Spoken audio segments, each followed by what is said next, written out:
नमस्कार, स्वागत है आप सभी का शिक्षा सिटी के यूट्यूब चैनल में। दोस्तों, आज के इस वीडियो में हम आधुनिक भारत के इतिहास से संबंधित 100 सबसे महत्वपूर्ण प्रश्नों को इस वीडियो में कवर करेंगे।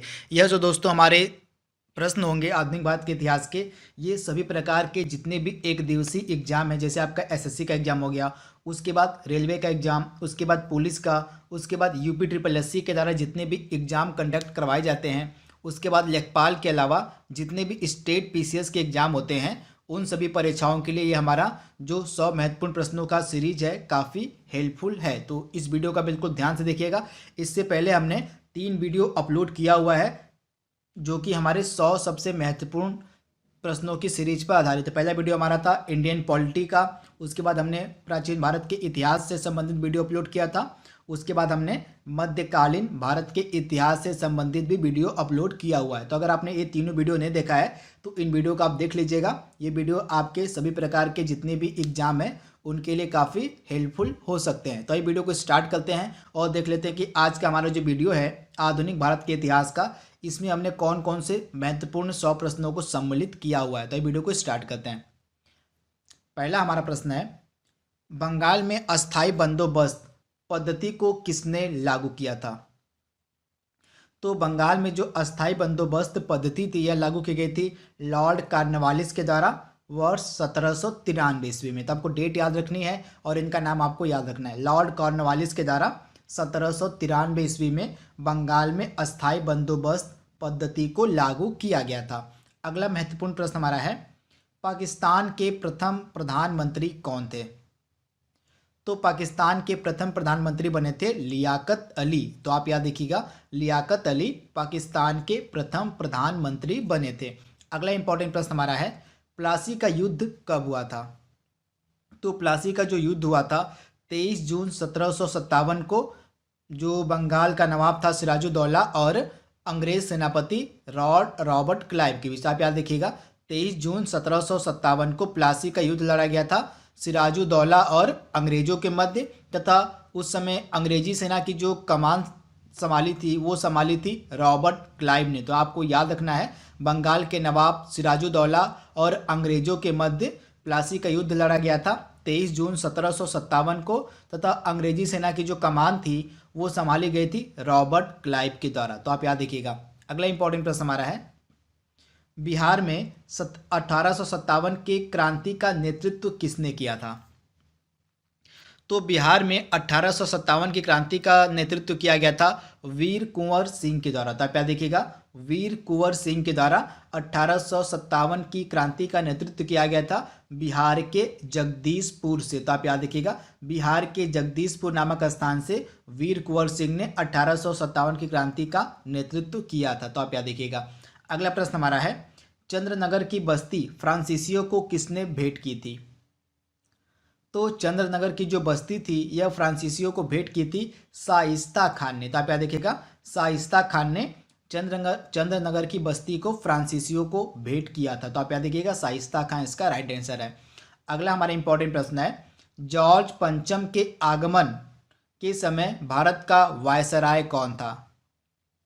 तो आपको पता होगा 1911 में दिल्ली दरबार का आयोजन किया गया था, तथा इसी दिल्ली दरबार में ब्रिटिश सम्राट जॉर्ज पंचम आए हुए थे, तथा जब दिल्ली दरबार भारत में 1911 में आयोजित किया गया था तो उस समय भारत के वायसराय थे होर्डिंग द्वितीय। तो आप याद देखिएगा, होर्डिंग द्वितीय के मतलब वायसराय होने के समय जॉर्ज पंचम जो कि ब्रिटिश सम्राट थे वो भारत आए हुए थे। तो आप याद देखिएगा, उस समय दिल्ली दरबार 1911 में आयोजित किया गया था, तथा इसी दिल्ली दरबार में ही जो बंगाल विभाजन था उसको रद्द कर दिया गया था, तथा भारत की राजधानी को कलकत्ता से दिल्ली शिफ्ट करने का निर्णय भी लिया गया था। तो इसे भी आप याद रखिएगा।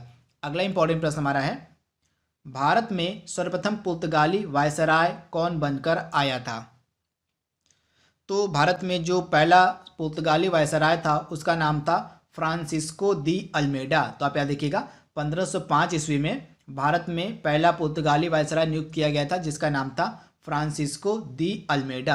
अगला इंपॉर्टेंट प्रश्न हमारा है, वेवेल योजना पर विचार हेतु शिमला समझौता कब हुआ था? तो वेवेल योजना पर विचार करने हेतु जो शिमला समझौता हुआ था इसको आयोजित किया गया था 23 जून 1945 को। तो ये डेट आपके लिए इंपॉर्टेंट है। शिमला समझौता किया गया था 25 जून 1945 को। तो डेट आप याद रखिएगा। अगला इंपॉर्टेंट प्रश्न हमारा है, मैसूर राज्य की स्थापना किसने की थी? तो मैसूर राज्य की स्थापना 1766 ईस्वी में की गई थी हैदर अली के द्वारा। किसके द्वारा? तो हैदर अली के द्वारा मैसूर राज्य की स्थापना की गई थी 1766 ईस्वी में। तो आप इसे याद रखिएगा, मोस्ट इंपॉर्टेंट। अगला हमारा प्रश्न है, प्लासी का युद्ध किस किस के मध्य हुआ था? तो आपको पता होगा इसका डेट 23 जून 1757 ईस्वी को प्लासी का युद्ध लड़ा गया था। अंग्रेज मतलब बंगाल का जो नवाब था सिराजुद्दौला और जो अंग्रेजों के मध्य लड़ा गया था। अंग्रेजों का उस समय जो सेनापति था वह था रॉबर्ट क्लाइव। तो आप देखिएगा, बंगाल के नवाब सिराजुद्दौला और अंग्रेजों के मध्य प्लासी का युद्ध लड़ा गया था 23 जून 1757 को, तथा उस समय अंग्रेजी सेनापति कौन था? तो रॉबर्ट क्लाइव था। तो इसे भी आप याद रखिएगा। अगला हमारा प्रश्न है, टीपू सुल्तान की मृत्यु कब हुई थी? तो टीपू सुल्तान की मृत्यु कब हुई थी? तो 1799 ईस्वी में चतुर्थ आंग्ल मैसूर युद्ध के दौरान। तो आप याद देखिएगा, जो चतुर्थ आंग्ल मैसूर युद्ध लड़ा गया था 1799 में, इसी युद्ध में टीपू सुल्तान की मृत्यु हो गई थी। तो आप इसे याद रखिएगा। तथा चतुर्थ आंग्ल मैसूर युद्ध के समय जो बंगाल का गवर्नर था वह था जनरल वेलेजली। तो इसे भी आप याद रखिएगा, ये कई बार एग्जाम में पूछा गया प्रश्न है। जो जनरल वेलेजली था, जनरल वेलेजली, ये बंगाल का गवर्नर था चतुर्थ आंग्ल मैसूर युद्ध के दौरान। तो आप इसे याद रखिएगा। तथा चतुर्थ आंग्ल मैसूर युद्ध लड़ा गया था 1799 में, तथा इसी युद्ध में टीपू सुल्तान की मृत्यु हो गई थी। अगला इंपॉर्टेंट प्रश्न हमारा है, भारत भारतीयों के लिए है, यह नारा किसने दिया था? तो भारत भारतीयों के लिए है, यह नारा दिया गया था आर्य समाज के द्वारा। तो आप याद रखिएगा, आर्य समाज ने यह नारा दिया था कि भारत भारतीयों के लिए है। तो आप इसे याद रखिएगा। अगला इंपॉर्टेंट प्रश्न हमारा है, वर्नाकुलर प्रेस एक्ट कब पारित किया गया था? तो वर्नाकुलर प्रेस एक्ट पारित किया गया था लॉर्ड रिटन के द्वारा 1878 ईस्वी में। आप याद रखिएगा, 1878 ईस्वी में लॉर्ड रिटन के समय वर्नाकुलर प्रेस एक्ट पारित किया गया था। तो आप इसे याद रखिएगा, 1878 ईस्वी में किसके द्वारा? तो लॉर्ड लीटन के द्वारा। तो आप याद रखिएगा। अगला हमारा प्रश्न है, बंगाल को खुद को बंगाल का शेर किसने कहा था? Most important. तो जो वेलेजली था इसने खुद को बंगाल का शेर कहा। तो आप याद रखिएगा, बंगाल का शेर खुद को बंगाल का शेर किसने कहा था? तो वेलेजली ने खुद को बंगाल का शेर कहा था। अगला इंपॉर्टेंट प्रश्न हमारा है, 1857 में मतलब 1857 की क्रांति स्वतंत्रता संग्राम नहीं था, यह शब्द किसने कहा था? तो 1857 की क्रांति एक स्वतंत्रता संग्राम नहीं थी, यह शब्द कहा गया था आरसी मजूमदार के द्वारा। तो आप याद रखिएगा, आरसी मजूमदार के द्वारा यह शब्द कहा गया था कि 1857 की जो क्रांति थी वह स्वतंत्रता संग्राम नहीं थी। तो आप याद रखिएगा, आरसी मजूमदार। अगला हमारा प्रश्न है, भारत में प्रशासनिक सेवा का जनक किसे माना जाता है? Most important. तो भारत में प्रशासनिक सेवा का जनक किसे माना जाता है? तो लॉर्ड कॉर्नवालिस को। आप याद रखिएगा, लॉर्ड कॉर्नवालिस को भारत में प्रशासनिक सेवा का जनक माना जाता है। तो आप याद रखिएगा, इसका राइट आंसर क्या हो जाएगा? Lord Cornwallis. अगला इंपॉर्टेंट प्रश्न हमारा है, 1857 के विद्रोह के ठीक बाद बंगाल में कौन सा विद्रोह हुआ था?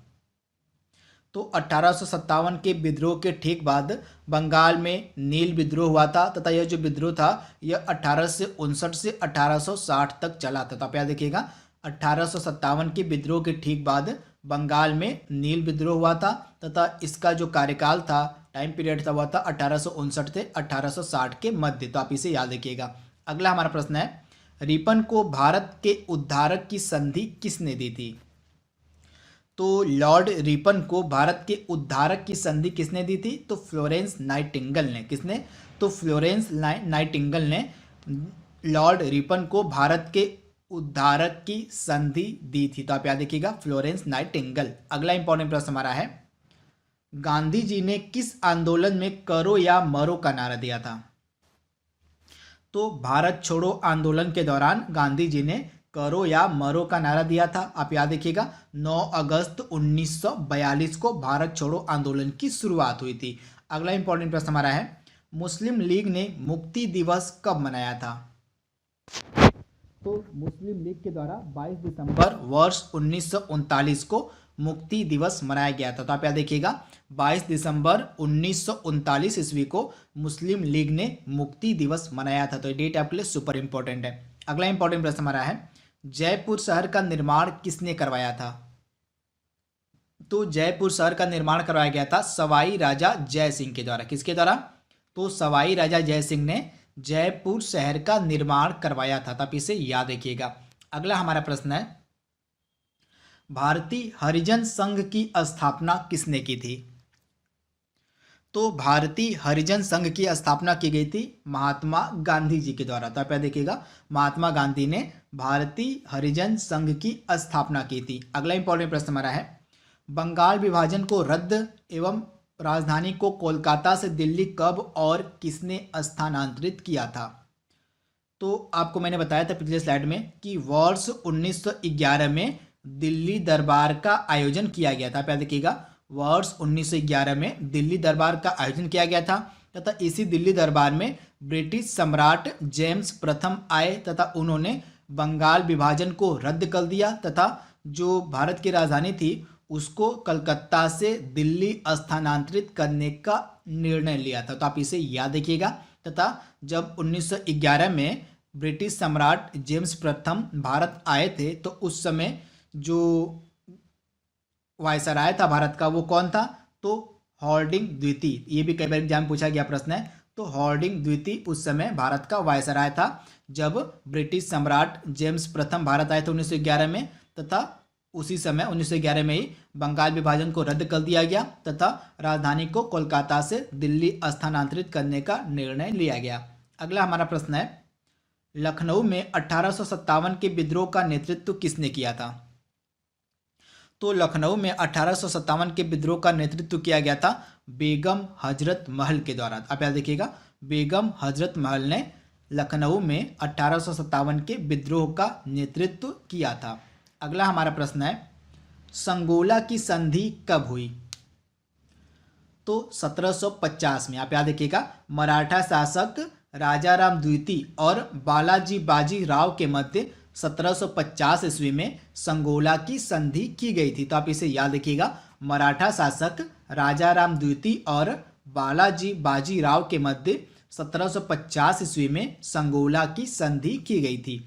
अगला हमारा महत्वपूर्ण प्रश्न है, वांडीवास की लड़ाई जो कि 1760 में लड़ी गई थी किन किन सेनाओं के मध्य हुई थी आपको बताना है।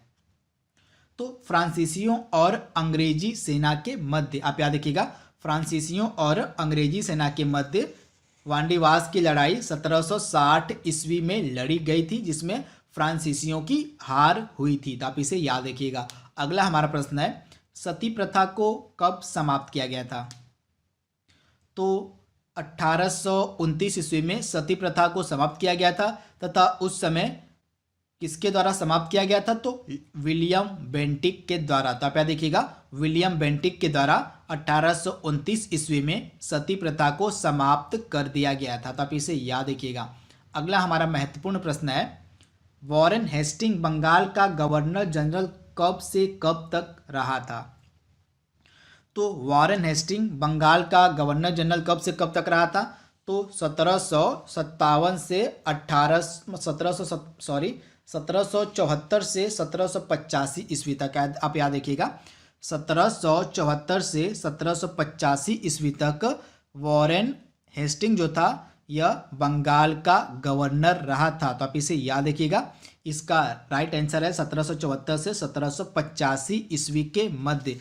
तथा यह जो वॉरेन हेस्टिंग था यह एकमात्र गवर्नर था जिस पर इंग्लैंड के हाउस ऑफ कॉमन्स में महाभियोग चलाया गया था। आप याद रखिएगा, वॉरेन हेस्टिंग जो था यह एकमात्र गवर्नर जनरल था जिस पर इंग्लैंड के हाउस ऑफ कॉमन्स में महाभियोग चलाया गया था। तो आप इसे याद रखिएगा, मोस्ट इम्पॉर्टेंट। अगला हमारा है, चंद्रशेखर आजाद पुलिस मुठभेड़ में कब शहीद हुए? तो 23 फरवरी 1931 को इलाहाबाद के अल्फ्रेड पार्क में। आप याद रखिएगा, 23 फरवरी 1931 को इलाहाबाद के अल्फ्रेड पार्क में चंद्रशेखर आजाद पुलिस मुठभेड़ में शहीद हो गए थे। तो आप इसे याद रखिएगा, ये डेट आपके लिए सुपर इंपॉर्टेंट है तथा ये लोकेशन भी आपके लिए सुपर इंपॉर्टेंट है। अगला हमारा प्रश्न है, 1857 के विद्रोह को सैनिक विद्रोह किसने कहा था? तो सर जॉन लॉरेंस एवं सिल्ले और होम्स ने, इन तीनों ने मिलकर 1857 के विद्रोह को सैनिक विद्रोह कहा था। तो आप इसे याद रखिएगा, इनका नाम आपके लिए इंपॉर्टेंट है। अगला हमारा प्रश्न है, पुर्तगालियों ने गोवा पर अधिकार कब किया? तो पुर्तगालियों ने गोवा पर अधिकार कब किया था? तो 1510 ईस्वी में। आप याद रखिएगा, 1510 ईस्वी में पुर्तगालियों ने गोवा पर अधिकार किया था। अगला हमारा जो महत्वपूर्ण प्रश्न है, फॉरवर्ड ब्लॉक की स्थापना कब और किसने की थी? तो 1 मई 1939 को। आप याद रखिएगा, 1 मई वर्ष 1939 को सुभाष चंद्र बोस के द्वारा फॉरवर्ड ब्लॉक की स्थापना की गई थी। तो आप इसे याद रखिएगा, 1 मई वर्ष 1939 को सुभाष चंद्र बोस के द्वारा। अगला हमारा प्रश्न है, एकमात्र गवर्नर जनरल जिस पर महाभियोग चलाया गया था वह कौन था? तो जैसा कि मैंने आपको बताया था, वॉरेन हेस्टिंग एकमात्र गवर्नर जनरल था जिस पर इंग्लैंड के हाउस ऑफ कॉमन्स में महाभियोग चलाया गया था। अब इसे याद रखिएगा, वॉरेन हेस्टिंग। अगला हमारा प्रश्न है, पूर्ण स्वतंत्रता की मांग का प्रस्ताव कब और किस अधिवेशन में रखा गया था? तो पूर्ण स्वतंत्रता की मांग रखी गई थी, जो कांग्रेस का अधिवेशन 1929 में हुआ था लाहौर में। आप याद रखिएगा, कांग्रेस का जो अधिवेशन लाहौर में आयोजित किया गया था वर्ष 1929 में, इसी अधिवेशन में पूर्ण स्वतंत्रता की मांग का प्रस्ताव रखा गया तथा इस अधिवेशन की अध्यक्षता की थी पंडित जवाहरलाल नेहरू ने। आप याद रखिएगा, पंडित जवाहरलाल नेहरू ने इस अधिवेशन की अध्यक्षता की थी, जो कि लाहौर में आयोजित किया गया था वर्ष 1939 में, तथा इस अधिवेशन में पूर्ण स्वराज की मांग की गई थी। तो आप इसे याद रखिएगा। अगला हमारा प्रश्न है, 1857 के विद्रोह को बर्बरता तथा सभ्यता का युग किसने कहा था? तो T.R. होम्स ने। आप याद रखिएगा, T.R. होम्स के द्वारा यह उपयुक्त कथन कहा गया था। अगला हमारा प्रश्न है, ईस्ट इंडिया कंपनी को मान्यता कब मिली? Most important. तो 31 दिसंबर 1600 ईस्वी को ईस्ट इंडिया कंपनी को मान्यता मिली थी। तो आप इसे याद रखिएगा, 31 दिसंबर वर्ष 1600 ईस्वी। अगला हमारा प्रश्न है, बंगाल में अनुशीलन समिति का गठन किसने किया था? तो बंगाल के अनुशीलन समिति का जो गठन है यह किया गया था बारिंद्र घोष के द्वारा। आप याद रखिएगा, बारिंद्र घोष ने बंगाल में अनुशीलन समिति का गठन किया था। अगला हमारा प्रश्न है, बेंगलुरु की संधि कब और किसके मध्य हुई थी? तो बेंगलुरु की संधि टीपू सुल्तान और अंग्रेजों के मध्य की गई थी मार्च 1784 ईस्वी में। आप याद रखिएगा, टीपू सुल्तान और अंग्रेजों के मध्य मार्च 1784 ईस्वी में बेंगलुरु की संधि की गई थी। अगला हमारा प्रश्न है, भारत आने वाला प्रथम ब्रिटिश नागरिक कौन था? Most important. तो भारत आने वाला प्रथम ब्रिटिश नागरिक था जॉन मिल्डन हॉल। आप याद रखिएगा, जॉन मिल्डन हॉल भारत आने वाला प्रथम ब्रिटिश नागरिक था। अगला हमारा प्रश्न है, कानपुर और लखनऊ में हुए विद्रोह को किसने दबाया था? तो कानपुर और लखनऊ में हुए विद्रोह को दबाया था ब्रिटिश नायक कैंपबेल ने। आप याद देखिएगा, ब्रिटिश नायक कैंपबेल ने 1857 के समय जो कानपुर और लखनऊ में विद्रोह हुआ था उसको दबाया था। तो अब इसे याद देखिएगा। वहीं अगर हम 1857 के विद्रोह में कानपुर और लखनऊ में नेतृत्व किसने किया तो उसकी बात करें तो लखनऊ में 1857 के विद्रोह के समय नेतृत्व किया गया था बेगम हजरत महल के द्वारा, तथा कानपुर में नेतृत्व किया था नाना साहेब ने। तो आप इसे भी याद रखिएगा। अगला हमारा प्रश्न है, वास्को डिगामा दूसरी बार भारत कब आया था? तो पहली बार आपको पता ही होगा 1498 ईस्वी में वास्को डिगामा भारत आया था, तथा दूसरी बार यह 1502 ईस्वी में आया था। तो आप इसे याद रखिएगा। अगला हमारा प्रश्न है, इलाहाबाद की दूसरी संधि कब और किसके मध्य हुई थी? तो इलाहाबाद की दूसरी संधि 16 अगस्त 1765 ईस्वी को हुई थी। अवध के नवाब सुजाउद्दौला और क्लाइव के मध्य, तो आप याद देखिएगा, अवध के नवाब सुजाउद्दौला और रॉबर्ट क्लाइव के मध्य 16 अगस्त 1765 को इलाहाबाद की दूसरी संधि हुई थी, तो आप इसे याद रखिएगा। अगला हमारा प्रश्न है, भारत का अंतिम गवर्नर जनरल तथा प्रथम वायसराय कौन था? तो भारत का अंतिम गवर्नर जनरल तथा प्रथम वायसराय था लॉर्ड कैनिंग। तो आप याद देखिएगा, आपको पता होगा 1857 के विद्रोह के बाद जो गवर्नर जनरल का पद था उसको समाप्त कर दिया गया तथा गवर्नर जनरल की जगह वायसराय का पद बनाया गया तथा भारत का पहला वायसराय बनाया गया था लॉर्ड कैनिंग को। तो आप इसे याद रखिएगा तथा लॉर्ड कैनिंग का कार्यकाल था 1856 से 62 के मध्य। अगला हमारा प्रश्न है, बिना ताज का बादशाह किसे कहा जाता है? तो बिना ताज का बादशाह कहा जाता है सुरेंद्र नाथ बनर्जी को। आप याद देखिएगा, सुरेंद्र नाथ बनर्जी को बिना ताज का बादशाह कहा जाता है। अगला हमारा प्रश्न है, क्लीमेंट एटली किस पार्टी से संबंध रखते थे? तो लेबर पार्टी से संबंधित थे क्लीमेंट एटली तथा स्वतंत्र जब हमारा देश स्वतंत्र हुआ था 1947 को, तो उस समय ब्रिटेन के जो प्रधानमंत्री थे वो थे रॉबर्ट क्लाइव। तो आप इसे याद रखिएगा, ये भी कई बार एग्जाम में पूछा गया प्रश्न है कि जब हमारा देश आज़ाद हुआ तो उस समय ब्रिटिश प्रधानमंत्री कौन थे तथा वो किस पार्टी के थे? तो आपका आंसर हो जाएगा क्लीमेंट एटली उस समय ब्रिटिश प्रधानमंत्री थे तथा इनका संबंध था लेबर पार्टी से। अगला हमारा प्रश्न है, टीपू सुल्तान कहाँ का शासक था? तो मैसूर का शासक था टीपू सुल्तान। अगला हमारा प्रश्न है, वास्को डी गामा को भारत पहुंचने पर उसका स्वागत किसने किया? तो 1498 ईस्वी में, आप याद देखिएगा, 1498 ईस्वी में केरल के कालीकट में, कहा केरल के कालीकट बंदरगाह पर पहुंचते जब वास्को डी गामा पहुंचा था केरल के कालीकट पे, तो उस समय उसका स्वागत किया था कालीकट के शासक जमोरिन ने। तो आप इसे याद रखिएगा। अगला हमारा प्रश्न है, जलियांवाला बाग हत्याकांड कब और किसके समय में हुआ था? तो जलियांवाला बाग हत्याकांड 13 अप्रैल 1929 को घटित हुआ था तथा उस समय जो भारत का वायसराय था वो था चेम्सफोर्ड। तो आप इसे याद रखिएगा। अगला हमारा है, धन निष्कासन के सिद्धांत को किसने प्रतिपादित किया?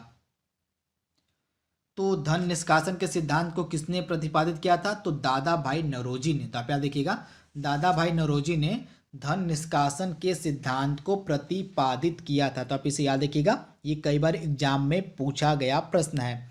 अगला हमारा प्रश्न है, 1757 ईस्वी में क्लाइव ने किसे पराजित किया?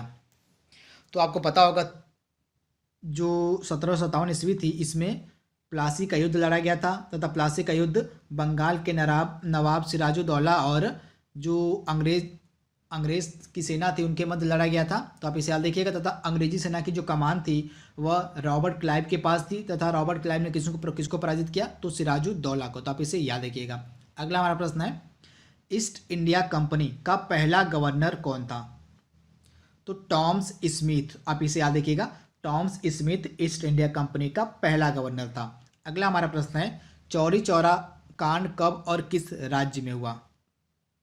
तो 5 फरवरी वर्ष 1922 को उत्तर प्रदेश के गोरखपुर में। आप याद देखिएगा, उत्तर प्रदेश के गोरखपुर में 5 फरवरी वर्ष 1922 को चौरी चौरा कांड हुआ था। तो आप इसे याद रखिएगा। अगला हमारा प्रश्न है, प्रथम कर्नाटक युद्ध कब और किस संधि के द्वारा समाप्त हुआ?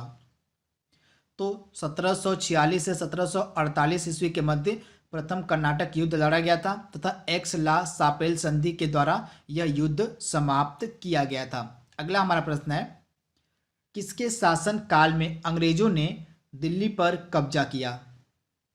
तो मुगल बादशाह उस समय थे शाह आलम द्वितीय, इन्हीं के शासन काल में दिल्ली पर अंग्रेजों ने कब्जा किया था। तो आप इसे याद रखिएगा। अगला हमारा प्रश्न है, भारतीय शिक्षा का मैग्ना कार्टा किसे कहा जाता है? तो चार्ल्स वुड डिस्पैच जो कि 1854 में लागू किया गया था, इसको भारतीय शिक्षा का मैग्ना कार्टा कहा जाता है। तो इसे याद रखिएगा, मोस्ट इंपॉर्टेंट। अगला हमारा प्रश्न है, प्रिंस ऑफ वेल्स भारत की यात्रा पर कब आए थे?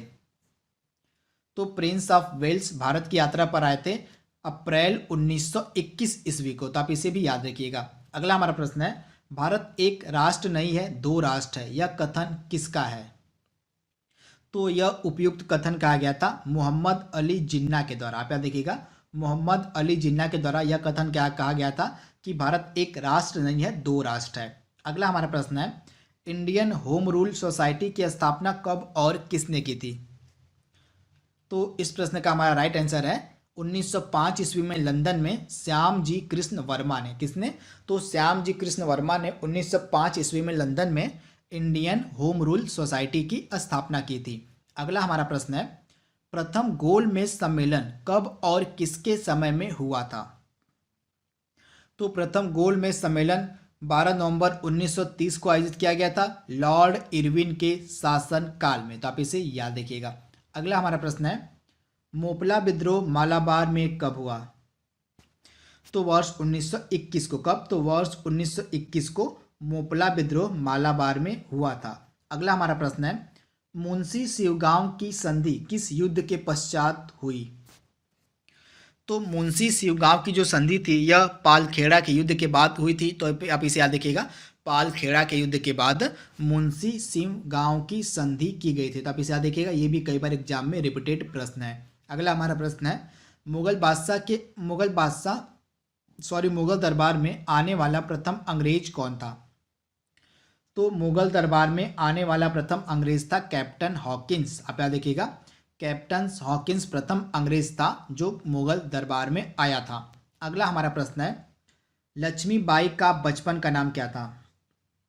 तो मनुबाई। आप याद देखिएगा, मनुबाई बचपन का नाम था लक्ष्मीबाई का। अगला हमारा प्रश्न है, 1 नवंबर 1913 को लाला हरदयाल ने गदर पार्टी की स्थापना कहाँ पर की?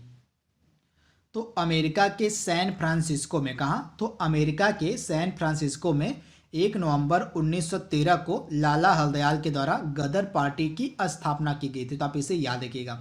अगला हमारा प्रश्न है, 1857 की क्रांति के समय बंगाल का गवर्नर जनरल कौन था?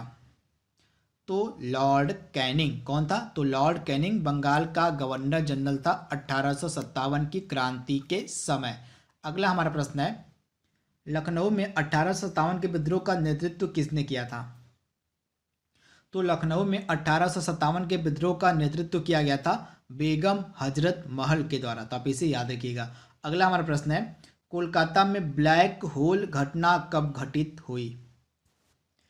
तो कोलकाता में ब्लैक होल घटना कब घटित हुई? तो 20 जून 1756 को सिराजुद्दौला के समय। तो आप ऐसे याद रखिएगा, सिराजुद्दौला के समय 20 जून 1756 ईस्वी को कोलकाता में ब्लैक होल की घटना घटित हुई थी। अगला हमारा प्रश्न है, सुभाष चंद्र बोस के राजनीतिक गुरु कौन थे?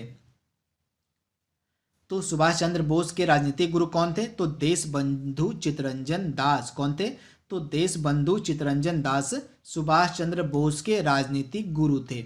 अगला हमारा प्रश्न है, कानपुर में 1857 के विद्रोह का नेतृत्व किसने किया था? तो 1857 के विद्रोह का नेतृत्व कानपुर में किया गया था नाना साहेब के द्वारा। तो आप इसे याद रखिएगा। अगला हमारा प्रश्न है, 1857 की क्रांति के समय इंग्लैंड के प्रधानमंत्री कौन थे? तो इस प्रकार के दो प्रश्न लगातार एग्जाम में पूछे जाते हैं। ये पूछा जाता है कि 1857 की क्रांति जब हुई थी उस समय इंग्लैंड के प्रधानमंत्री कौन थे, तथा एक प्रश्न पूछा जाता है जब हमारा देश 1947 को आज़ाद हुआ तो उस समय इंग्लैंड के प्रधानमंत्री कौन थे। तो दोनों प्रश्न बहुत बार एग्जाम में पूछा गया है, तो इसे आप जरूर याद रखिएगा। तो 1857 की क्रांति के समय इंग्लैंड का प्रधानमंत्री था पॉम्पस्टन। वहीं अगर हम 1957 के समय की बात करें तो जब हमारा देश आज़ाद हुआ था 1947 में, सॉरी यहाँ पे 1947 होगा, तो 1947 में जब हमारा देश आज़ाद हुआ था तो उस समय इंग्लैंड के प्रधानमंत्री थे क्लीमेंट एटली। तो आप इसे याद रखिएगा। अगला हमारा प्रश्न है, मॉन्टेग्यू चेम्सफोर्ड सुधार को कब लाया गया था?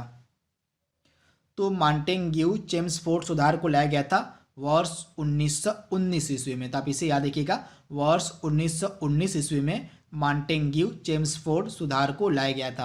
अगला हमारा प्रश्न है, ठगी प्रथा के उन्मूलन में कौन से गवर्नर जनरल की भूमिका महत्वपूर्ण थी?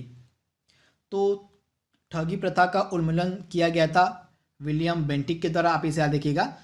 ठगी प्रथा के उन्मूलन में गवर्नर जनरल जो था लॉर्ड विलियम बेंटिक, इसकी जो भूमिका थी वह महत्वपूर्ण थी। अगला हमारा प्रश्न है, बक्सर की लड़ाई कब हुई थी? तो 22 अक्टूबर 1764 ईस्वी का, आप यहाँ देखिएगा 22 अक्टूबर 1764 ईस्वी को बक्सर की लड़ाई लड़ी गई थी तथा उस समय अंग्रेजी सेनापति कौन था? तो हेक्टर मुनरो था। कौन था? तो हेक्टर मुनरो उस समय अंग्रेजी सेनापति था। आप इसे याद देखिएगा। इसमें जो बंगाल का नवाब था उस समय मीर कासिम था। आप याद देखिएगा,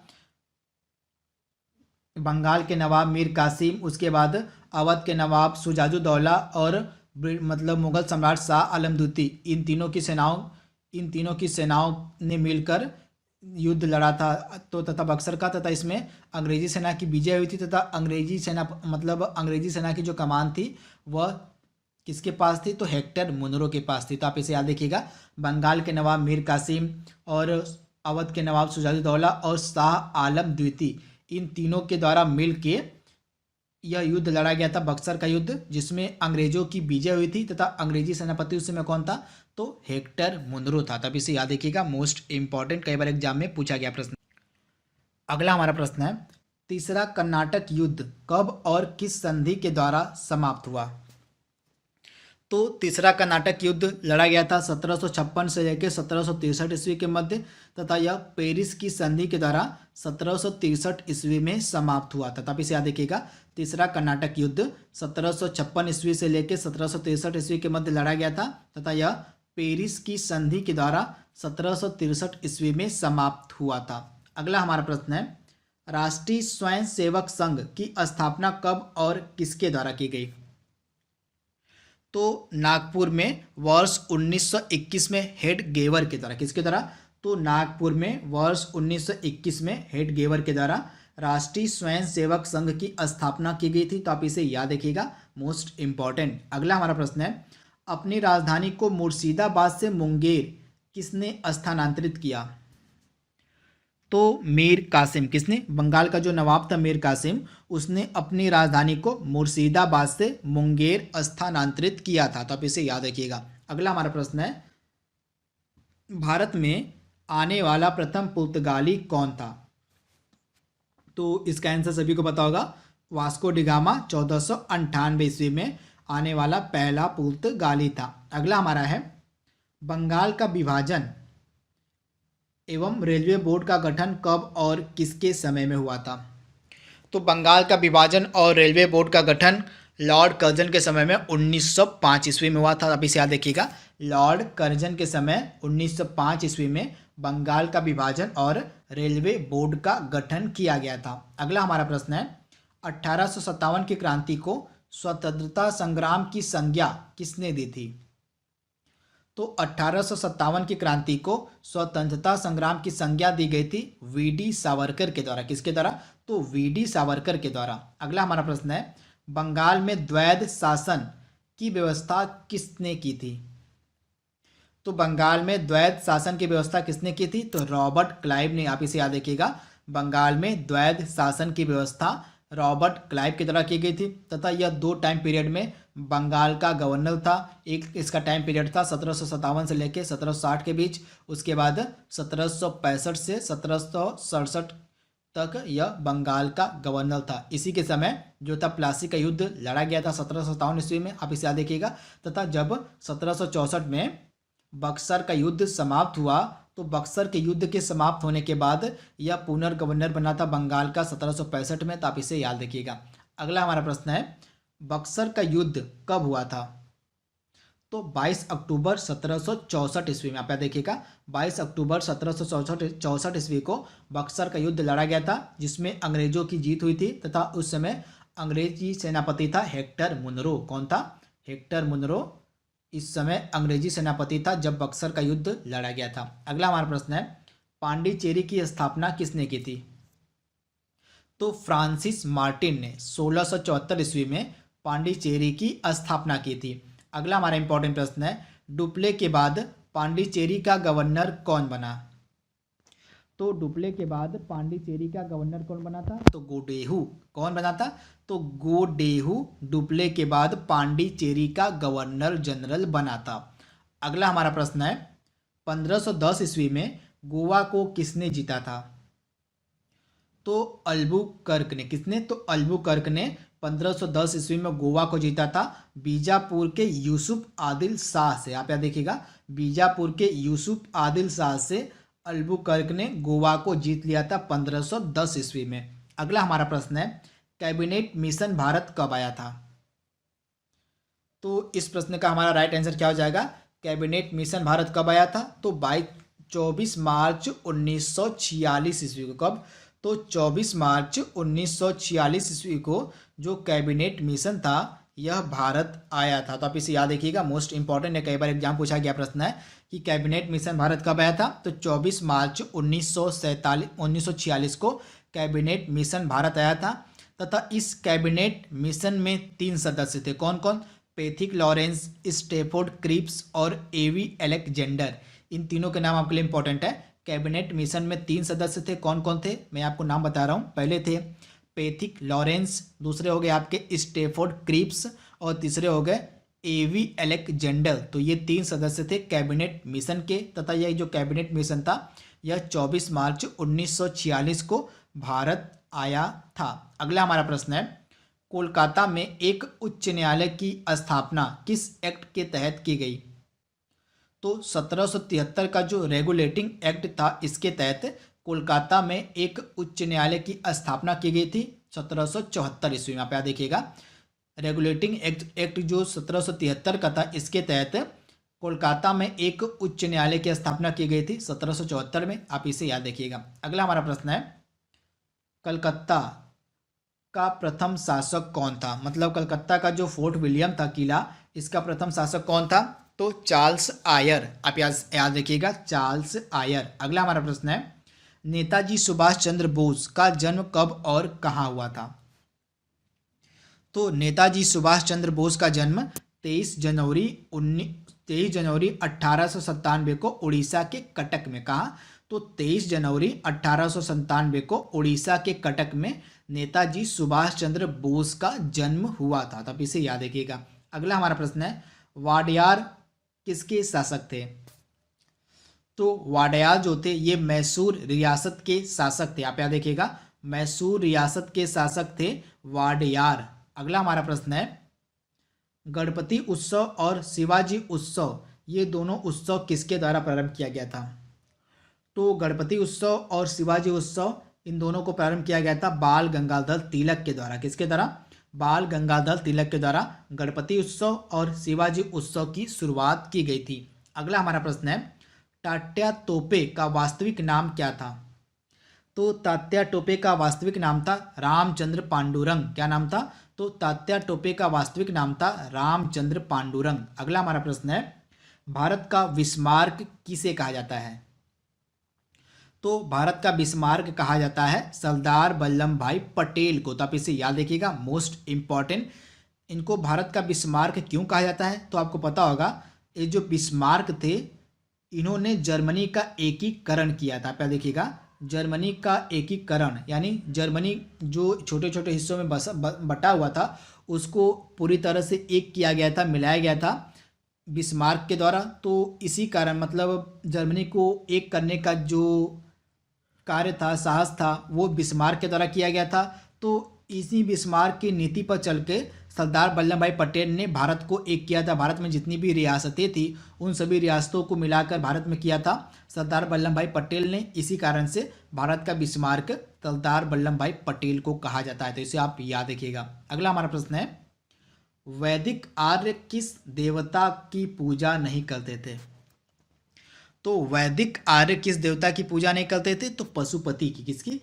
तो वैदिक आर्य जो थे वे पशुपति की पूजा नहीं करते थे। अगला हमारा प्रश्न है, बंगाल में भयंकर अकाल तथा पंजाब में कूका आंदोलन कब हुआ था?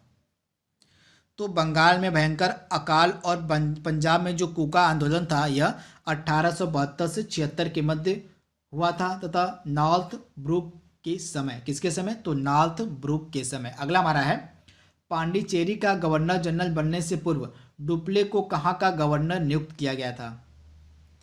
तो पांडिचेरी का गवर्नर जनरल बनने से पूर्व डुप्ले को चंद्रनगर का गवर्नर नियुक्त किया गया था। आप इसे याद रखिएगा। अगला हमारा प्रश्न है, टीपू सुल्तान किसका पुत्र था?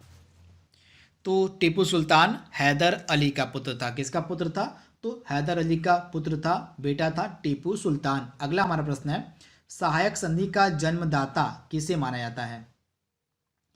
तो लॉर्ड वेलेजली को। किसको? तो लॉर्ड वेलेजली को सहायक संधि का जन्मदाता माना जाता है। सहायक संधि को लागू किया था 1798 ईस्वी में। किसने? लॉर्ड वेलेजली ने। तथा वेलेजली का जो कार्यकाल था वो था 1798 से 1805 के मध्य। अगला हमारा प्रश्न है, रैयतवाड़ी व्यवस्था कहाँ पर लागू की गई थी? तो रैयतवाड़ी जो व्यवस्था थी यह मद्रास और बम्बई प्रेसिडेंसी में लागू की गई थी, हेक्टर मुनरो और कैप्टन रीड के द्वारा। किसके द्वारा? तो हेक्टर मुनरो और कैप्टन रीड के द्वारा मद्रास और बम्बई प्रेसिडेंसी में रैयतवाड़ी व्यवस्था लागू की गई थी। अगला हमारा प्रश्न है, जलियांवाला बाग हत्याकांड की जांच के लिए कौन सी समिति का गठन किया गया था? तो 19 अक्टूबर 1919 को हंटर समिति का गठन किया गया था जलियांवाला बाग हत्याकांड की जांच के लिए। तो आप इसे याद रखिएगा, 19 अक्टूबर 1919 को हंटर कमीशन का गठन किया गया था जलियांवाले बाग हत्याकांड की जांच के लिए। तो आप इसे याद रखिएगा। आज का हमारा लास्ट प्रश्न है, मुंबई का वास्तविक संस्थापक कौन था? तो मुंबई का वास्तविक संस्थापक कौन था? तो गेराल्ड आंगियार। कौन था? तो गेराल्ड आंगियार जो था यह मुंबई का वास्तविक संस्थापक माना जाता है। तो आप इसे याद रखिएगा। तो दोस्तों हमने टोटल यहाँ पे 100 सबसे महत्वपूर्ण प्रश्नों को कवर कर लिया है जो कि आधुनिक भारत के इतिहास पर आधारित थे। आई होप आपको वीडियो पसंद आया होगा। तो आज के लिए बस इतना ही। Thank you, thanks for watching, thank you.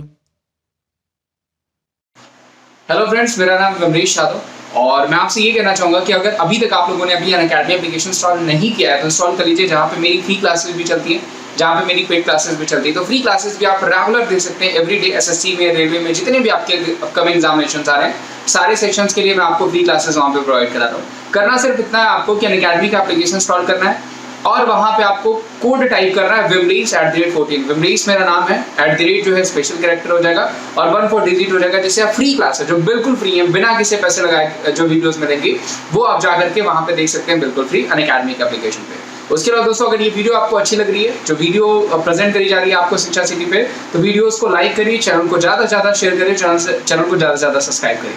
चलिए वीडियो देखते हैं।